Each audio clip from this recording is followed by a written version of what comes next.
अच्छा बाबूजी, आए दिन हमारे इस भारत भूमि में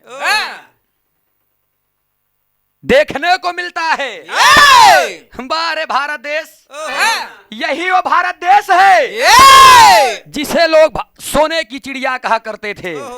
सोने हीरा मोती की तरह लोग चमकते थे। लोगों के विचार जो मर्यादा और शालीनता को देखते हुए चला करती थी, लेकिन आज आए दिन घटित होती घटना को देख करके इंसान का दिल द्रवित हो जा रहा है। यही देख लीजिए, बीते हुए 2 अक्टूबर जिन्हें लोग गांधी जयंती के दिन जिन्हें लोग राष्ट्रपिता का दर्जा दिया करते थे, और उस दिन उस शहीदी आत्मा के अश्रुपूर्ण श्रद्धांजलि के बावजूद किसी अन्य लोगों की श्रद्धांजलि दी गई है। और श्रद्धांजलि है कहां की, गीत है कहां की, घटना घटी कहां है, यह हमारे गीत के लाइन संकेत करत और देवरिया से बात के संकेत बा भूमिका में कहल गई।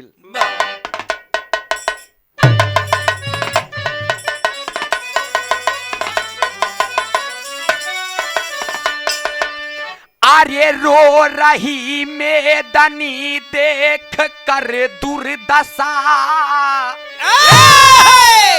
भाव बदले कि सबको सताने लगा। अपना अधिकार तो कोई पाता नहीं, हक दूसरों पे क्यों अब जताने लगा। घटी घटना देवरिया फतेहपुर में जो सुन के सबका कलेजा दहल ही गया।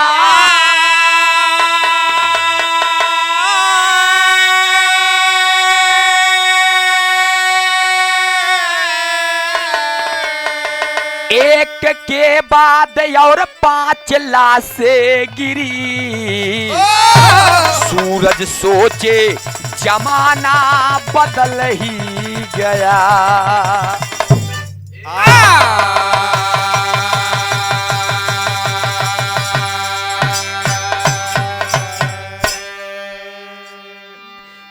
रो रही मैदानी देखकर दुर्दशा, भाव बदले कि सबको सताने लगा। अपना अधिकार तो कोई पाता नहीं, हक दूसरों पे क्यों अब जताने लगा। घटी घटना देवरिया फतेहपुर में जो सुन के सबका कलेजा दहल ही गया। एक के बाद और 5 लाशें गिरी, सूरज सोचे कि जमाना बदल ही गया। पहले के बात रहे इंसानियत लोगन के दिल में जिंदा रहे, हर इंसान एक दूसरे के प्रति दया और धर्म का काम किया करता था। लेकिन आज हर इंसान करता है क्या, और उन जो बेकार नकारात्मक सोच के इंसान है उनके लिए मैं एक लाइन गजल के भाव में कहना चाहूंगा। क्या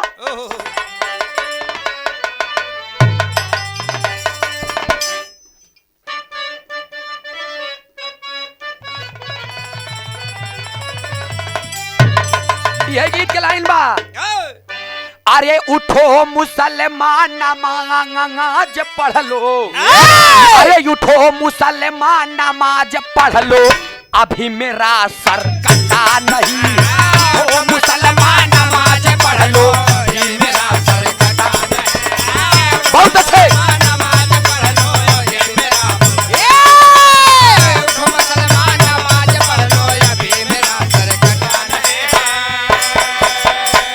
अरे उठो मुसलमान नमाज पढ़ लो, अरे अभी मेरा सर कटा नहीं है। अरे हुसैन जैसा दिया शहादत, हुसैन जैसा दिया शहादत, ऐसा कोई दिया नहीं है। बहुत अच्छे।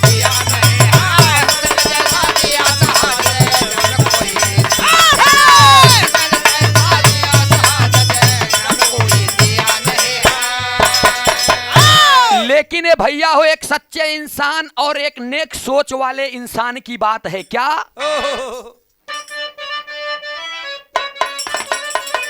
अरे हो के इंसानियत को, अरे हो के इंसानियत को भूलना मंजूर नहीं।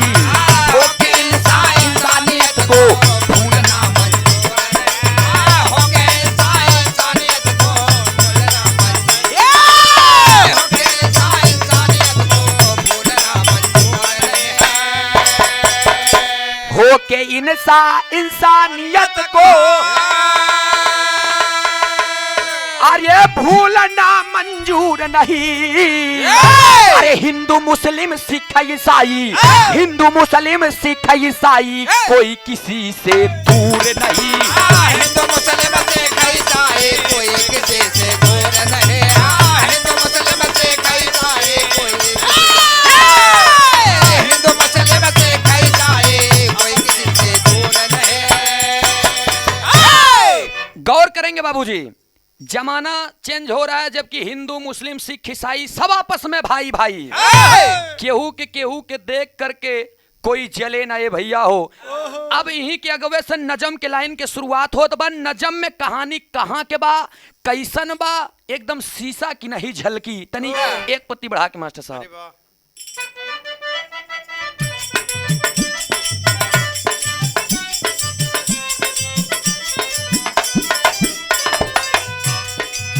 जिला देवरिया का एक रुद्रपुर थाना है। जिला देवरिया का एक रुद्रपुर थाना है। घटना घटी फतेहपुर में बात माना है।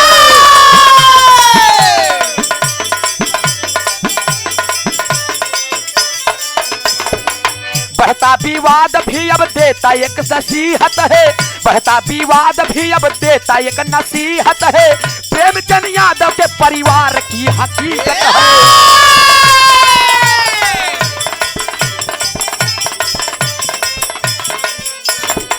सत्य प्रकाश से समझौता करने आए थे। क्रोध में प्रेमचंद को थप्पड़ भी लगाए थे।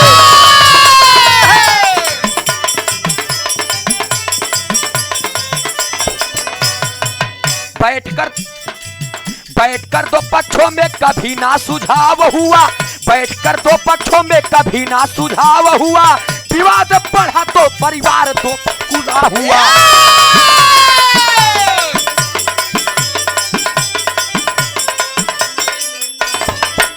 ए भैया हो, बैठकर दोनों पक्षों में कभी ना सुझाव हुआ और विवाद बढ़ा तो दो परिवार भी तबाह हुआ। गौर करेंगे कहानियां हमार कहां के बा, कैसन बा।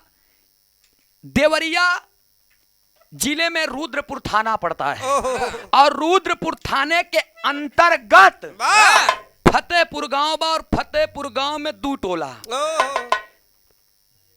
तू फतेहपुर गांव में रहे वाला के बा ओम प्रकाश दुबे, सत्य प्रकाश दुबे, ज्ञान प्रकाश दुबे, तीन भाई थे। अच्छा, तीन भाई में 2008 में ओम प्रकाश दुबे का देहावसान हो गया। जब ओम प्रकाश दुबे इस दुनिया को छोड़ चला, पिता के हिस्से में उस समय 18 बीघा जमीन थी। 6 बीघा आती, लेकिन जब ओम प्रकाश इस दुनिया को छोड़ चले तब सत्य प्रकाश और ज्ञान प्रकाश के बीच में 9 बीघा जमीन आया। अब देखा, गौर करेंगे आप, इधर सत्य प्रकाश दुबे की पत्नी किरण दुबे, बड़ी बेटी जिनका नाम शोभिता बताया गया, शादीशुदा है। दूसरी बेटी सलोनी, तीसरी बेटी नंदनी, बेटा गांधी और अनमोल। यानी कि 5 संतानों में ये नाम रहा। और दूसरा जो परिवार है वो परिवार कौन है? पूर्व जिला पंचायत सदस्य जो रह चुके हैं प्रेमचंद यादव, जिनकी धर्मपत्नी का नाम शीला यादव बताया गया। एक बार की बात है, सुबह की बेला बा, घर पर प्रेमचंद यादव बैठे हैं और पत्नी शीला अंदर से चाय लेकर के आ रही है। तब तक एक फोन आया। फोन कैसा आयल? यहीं से तरज के लाइन लग गए मास्टर साहब।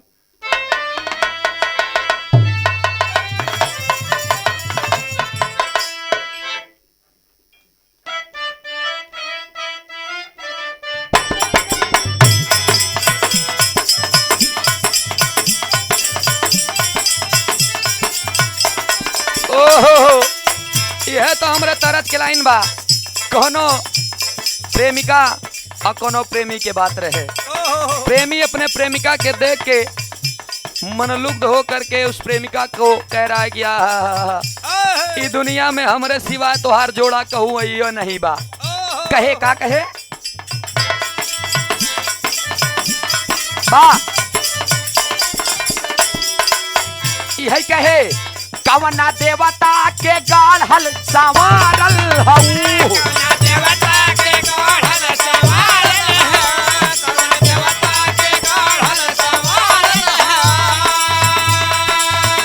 हमरा खातिर जमी पर उतारल हऊ। बहुत अच्छे। कवना देवता के गाढ़ल संवारल हऊ हमरा खातिर जमी पर उतारल हऊ। तोहर जोड़ा न कौनो जनना ये जना बाड़ू अनमोल ऐसन खजाना। तोहर जोड़ा न दूसर जनाना ये जाना बाड़ू अनमोल ऐसन खजाना। तोहर जोड़ा ना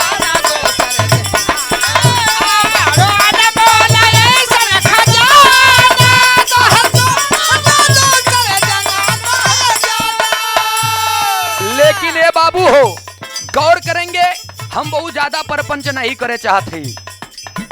बात हमार सत्य प्रकाश दुबे के भाई ज्ञान प्रकाश दुबे से शुरुआत होत बा। भाई भाई में कहियो पट जाला और कहियो हट जाला। ज्ञान प्रकाश और सत्य प्रकाश में पटत नहीं बा।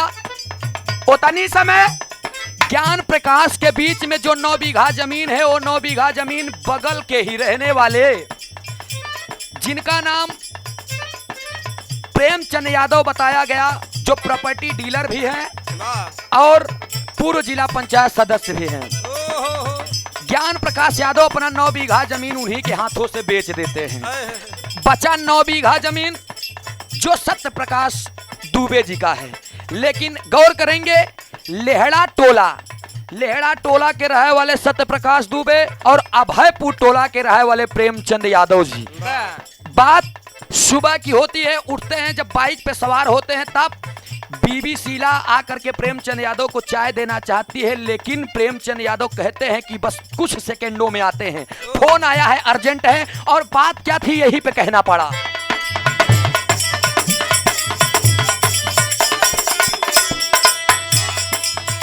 चाय छोड़ी के प्रेमचंद यादव चला। छोड़े के प्रेमचंद यादव छोड़े के प्रेमचंद यादव। रुक जाओ शीला, नहीं पीना है चाय मुझे। क्यों? बीच रोडी यही पे गाड़ी के कई के खड़ा।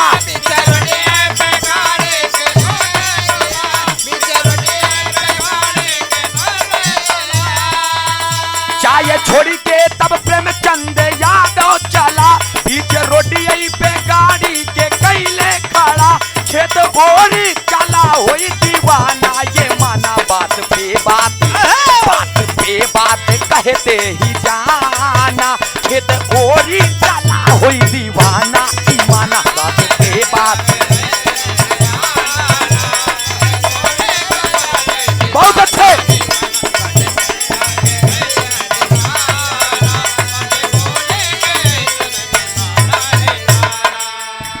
ए भैया हो, फोन आता है, खबर मिलती है कि खेत में इनके सागवन का पेड़ है, गिर गया और इनको ये शंका हो गया कि मेरे विपक्षी ने उस सागवन के पेड़ को गिरा दिया, इसलिए चाय को छोड़ करके चल दिए पीने, चल दिए देखने के लिए। अच्छा ये भैया हो, खेत इनकर कहाँ बा? वही सत्य प्रकाश दुबे के सामने जा करके जो रोड है उसी रोड के बगल में गाड़ी को लगा दिए।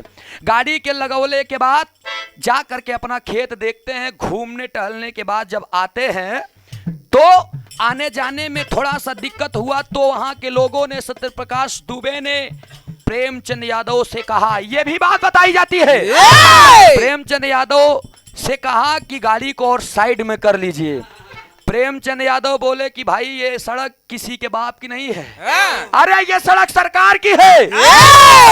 बातचीत हुई, सत्य प्रकाश दुबे जब दिखे तब उनसे प्रेमचंद यादव जी ने एक बात कहा कि भाई पंडित जी, हम लोगों का जो ये विवाद है, और अच्छा विवाद कौन रहे?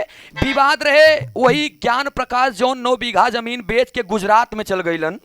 वो गुजरात में रहत रहन, 9 बीघा जमीन और जो बचा था, बताया जाता है कि एगो ट्रैक्टर के लोन रहे। उतनी समय सत्य प्रकाश दुबे एगो ट्रैक्टर ले रहे, ट्रैक्टर के लोन रहे, लोन ना चुका पाए, तहसील से जिसकी आरसी भी कट चुकी थी और पंचायत में, ग्राम पंचायत में ये शोर भी हो गया था। तो उस समय प्रेमचंद यादव जी बोले कि पंडित जी हम लोगों का मुकदमा तो चलता रहेगा, इंसान मर जाते हैं लेकिन मुकदमा खत्म नहीं होता। एक काम कीजिए, आप दुखी हैं, इस समय दुख में हैं, मुझसे पैसा ले लीजिए और जा करके अपने ट्रैक्टर का लोन जमा कर दीजिए, वो भी खाली हो जाएगा और जो आपका और मेरा मुकदमा चल रहा है क्यों ना सुलह समझौता कर लिया जाए। यही बतिया सुन करके अरे गुस्से में तिलपिला उठा, आ करके सत्य प्रकाश दुबे और एक तमाचा तेजी से मार देता है। प्रेमचंद यादव जब गिर गईलन, इतने पे उठ के जब प्रेमचंद यादव सत्य प्रकाश दुबे को पकड़ते हैं, तब तक घरवे के कोनो शख्स आ करके किसी भारी चीज से प्रेमचंद यादव के सिर पे वार कैलन। और जब वार कैलन तब यही जे तर्ज बदल गई।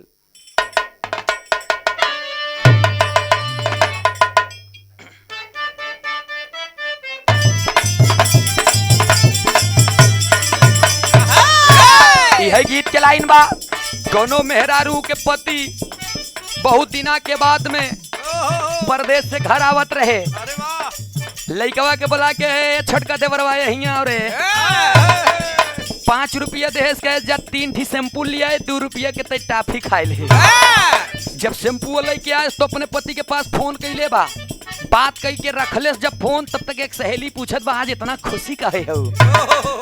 तब बतावत बा मेहरारू, पानी हम नहाइले आज शैम्पू से है, पानी हम नहाइले आज शैम्पू से है, अब तारे सखी सैया टेम्पू से। पानी हम नहाइले आज शैम्पू से, अब तारे पानी हम नहाइले आज शैम्पू से, अब तारे टेम्पू से। लेकिन उतनी समय गौर करेंगे होत का बाटे, पीछावा से वार कैले सिरावा पे, पीछावा से वार कैले सिरावा पे, प्रेमचंद यादव मरे पीरावा से।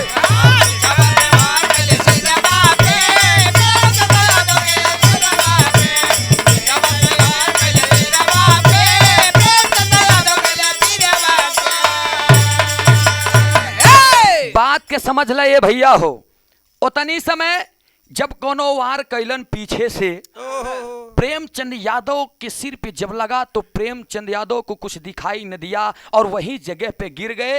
और जब गिर गए 10 से 15 मिनट तक उनके ऊपर वार किया गया और अंतोगत्वा लास्ट में वहीं पे उनके प्राण पखेरु उड़ गए और प्रेमचंद यादव जी वहीं पर मर गए। और जब वो खत्म हो गए, जब ई खबरिया धीरे धीरे अभयपुर टोला में पहुंचल लेहड़ा टोला से, अरे प्रेमचंद यादव के परिवारों में तमाम लोग जितने भाई थे, परिवार थे, पटीदार थे, सभी लोग इकट्ठा हो करके और लेकर के हाथों में हथियार, होता क्या है अंतरे में,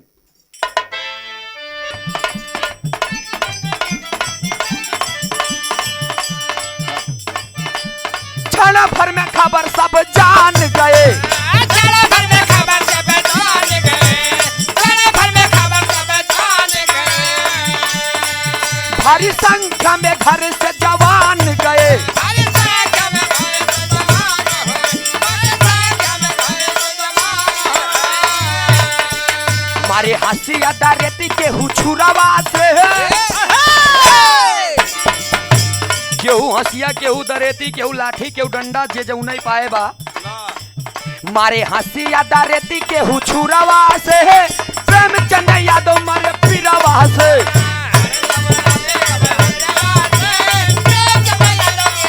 बहुत अच्छे।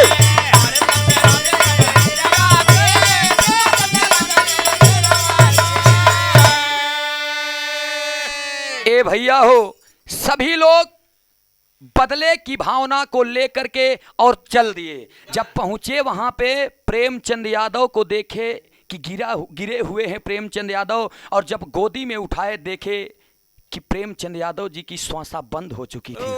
अरे जब प्रेमचंद यादव जी दुनिया को छोड़ चले, इतनी समय परिवार वाले करत कहां में, टेरी के लाइन में कहल गई।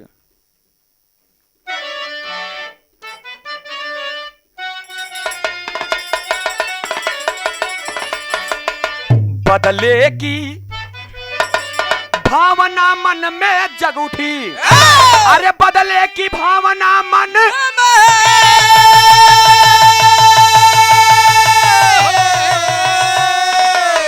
हो, बदले की भावना मन में जग उठी, घर में हुए इकट्ठा चले हैं टोली संग में।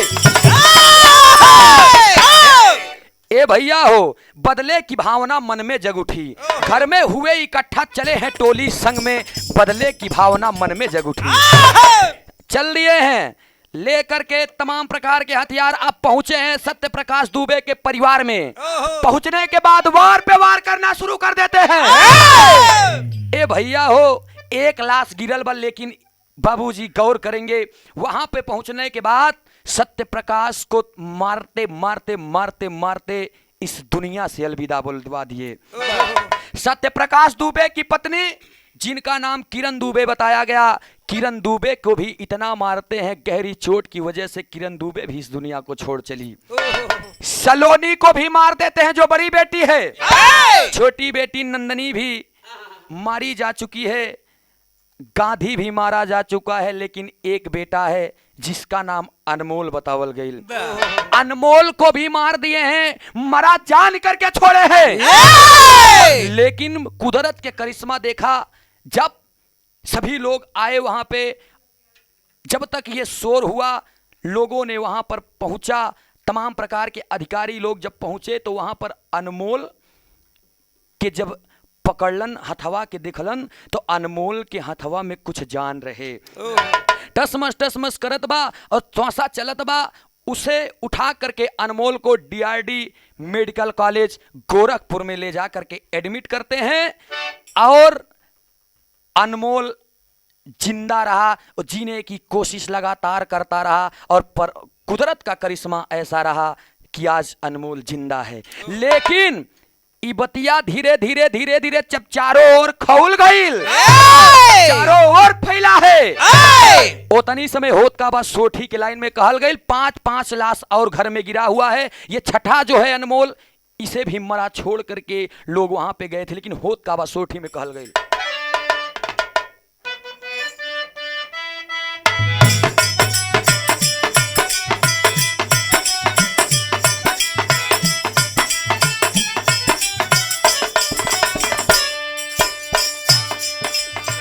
भाई का बदला लेने, भाई का बदला लेने चल नौजवाना वाहो, चल नौजवाना वाहो, हथवा में लइके हथियार दे।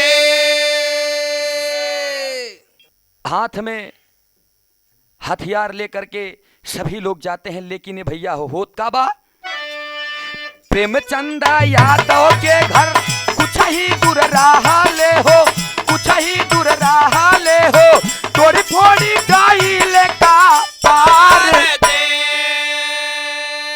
20 से 25 लोगों के साथ में वहां पर जाते हैं और ताबड़तोड़ वार कर देते हैं। और जब ताबड़तोड़ वार कर देते हैं तब होत का बा, सुना ये भैया हो, तब उतनी समय धीरे धीरे धीरे धीरे करके तमाम लोगों का भीड़ जुड़ना शुरू हो गया।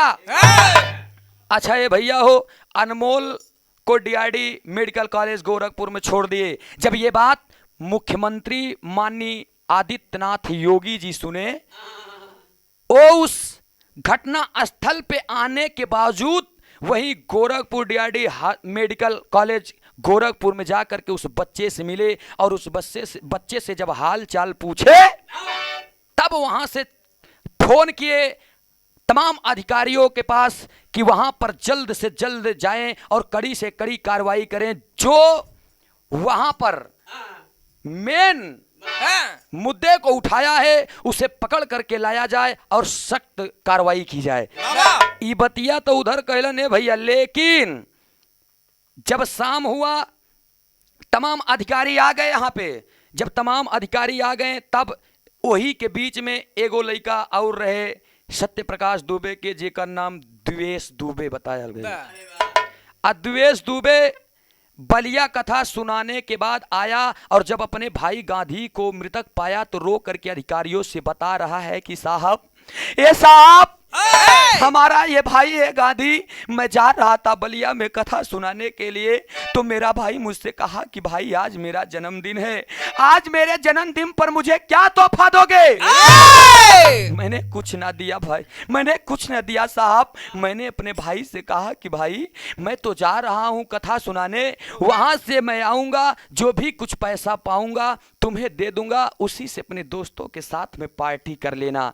लेकिन मैं तो आ गया, लेकिन मेरा भाई ये मुझसे बोलने के लायक नहीं रहा। यही बतिया कह के पहपट की लाइन में बतावत बा।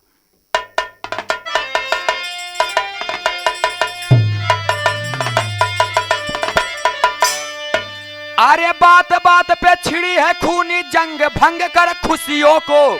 अरे बात बात पे छिड़ी है खूनी जंग, भंग कर खुशियों को। अब देख दशा तब गाँव हुआ है तंग, भंग कर खुशियों को।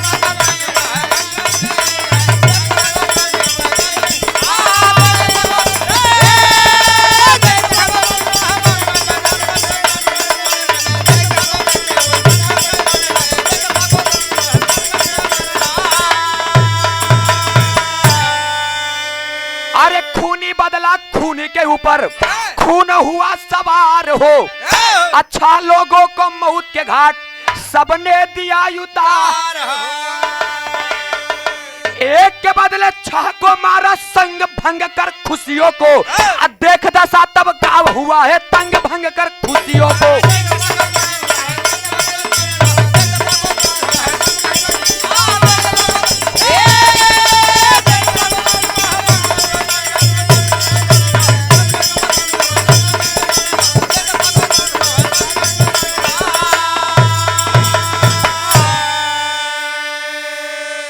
दिवेश आ करके सभी को बताते हैं, लेकिन भैया हो मामला धीरे धीरे बहुत आगे बढ़ चुका था। दिवेश के घर में मातम छाया है, उधर प्रेमचंद यादव के घर में भी मातम छाया है। वहां के दर्शक, वहां के परिवार के लोग प्रेमचंद यादव को पकड़ करके रो रहे हैं, लेकिन ई परिवार में तो केहू रोवे के बदे न बचल। दिवेश जब शाम को घर आया, देखा सुना जब ये खबर, तब उस समय रो रहा है द्वेष, और आल्हा की लाइन में कहल गई।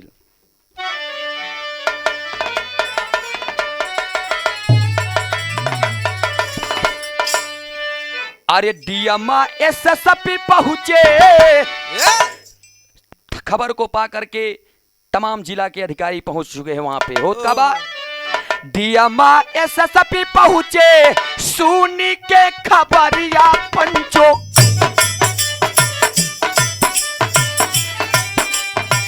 आई जी भी रहले सुना सा।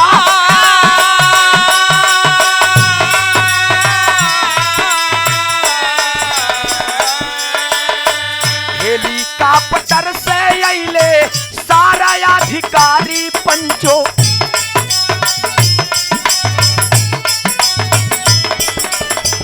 फतेहपुर के धरती गइले थर थर का।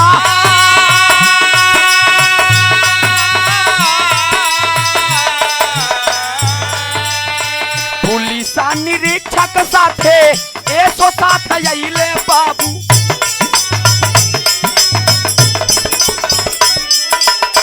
मामला तगड़ा इससे लिहले सब।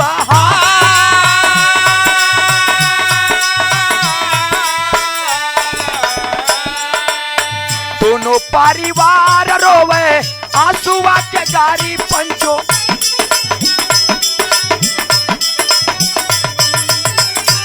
पीटी छाती लाना वही सब।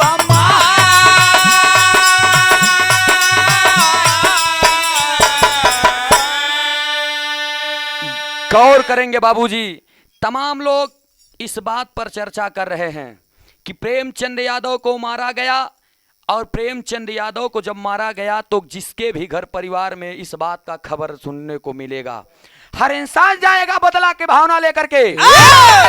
पहुंच गए हैं सत्यप्रकाश दुबे के घर।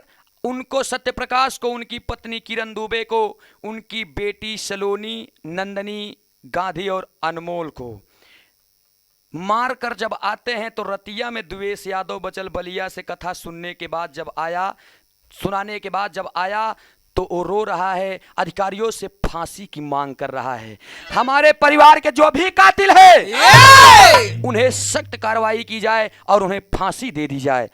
अच्छा, इधर तो द्वेष यादव कितना कहना है ये बा, लेकिन ये भैया हो, उधर अर्चना, अलका, शीला भी, इधर द्वेष के मांग बा कि हमारे परिवार के, दुबे परिवार में जितने लोगों को मारा गया है उनके कातिलों को सख्त कार्रवाई और फांसी की सजा दी जाए। लेकिन उधर प्रेमचंद यादव के परिवार से भी अर्चना, अलका और प्रेमचंद की पत्नी बीबी, उनकी बीबी जो है उनका नाम है शीला, ये तीनों लोग भी मांग कर रहे हैं कि अगर उनके परिवार वाले भी कह रहे हैं कि फांसी दे दी जाए तो हमारे घर में भी तो मौत के घाट उतारे गए हैं, हमारा कौन सहारा है? हम 3 बहन हैं, 1 भाई है, हमारे पिताजी के सिवाय और कोई हम लोगों का पालन पोषण नहीं करने वाला था। मेरे पिताजी को मार दिया गया। हम लोगों की भी मांग है कि दुबे परिवार को भी फांसी दे दी जाए। एकरे बाद 2 अक्टूबर को घटना घट गई है। 4 अक्टूबर को फिर तमाम न्यूज पत्रकार वालों के सामने द्वेष ने कहा है कि चाहे जो भी हो, छानबीन के साथ जो कार्रवाई हो सो कार्रवाई हो, लेकिन जो मेरी 9 बीघा जमीन वहां पे फंसी है वो जमीन मेरी निकाल दी जाए। बस यही अधिकारियों से अपील है। लास्ट में खड़ी के लाइन में कहल गई,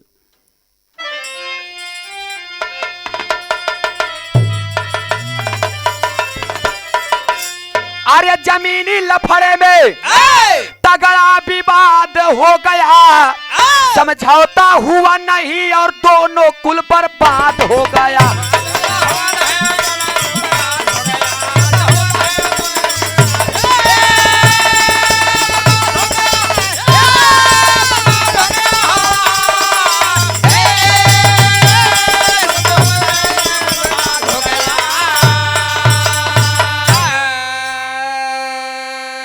आपस में लड़ झगड़ कर टूटा परिवार हो,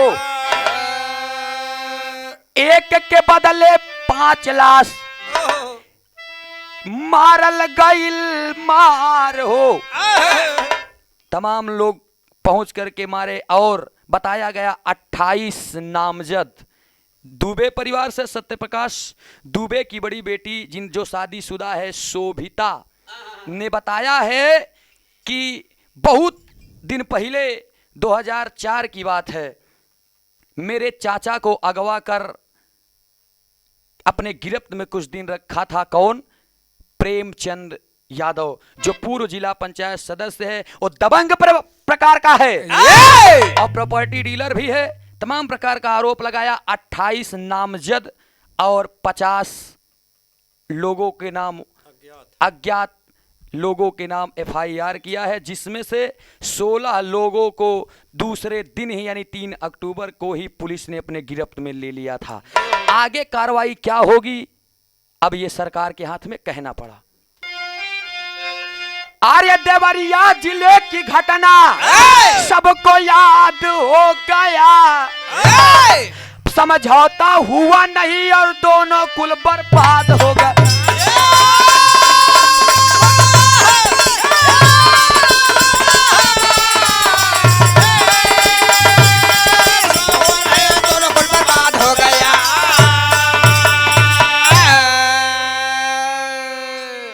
भैया हो, अब आगे दोनों लोगों की यानी दोनों तरफ की मांग यही है कि हमारे साथ में भी न्याय होना चाहिए। उधर भी कहना है कि हमारे साथ में भी न्याय होना चाहिए, लेकिन न्याय और अन्याय होता क्या है ये आगे सरकार के हाथ में है, देखने को मिलेगा क्या होता है। छाप में कहना तो भुल्लू रामधार हैदर गुरुवर राजा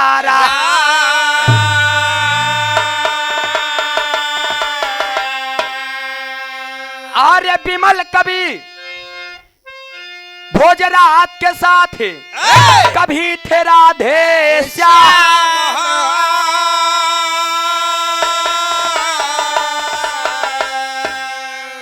बदले की भावना मन में जग उठी, गायक सूरज यादव रहते नहीं है संग में। बदले की भावना मन में जग उठी।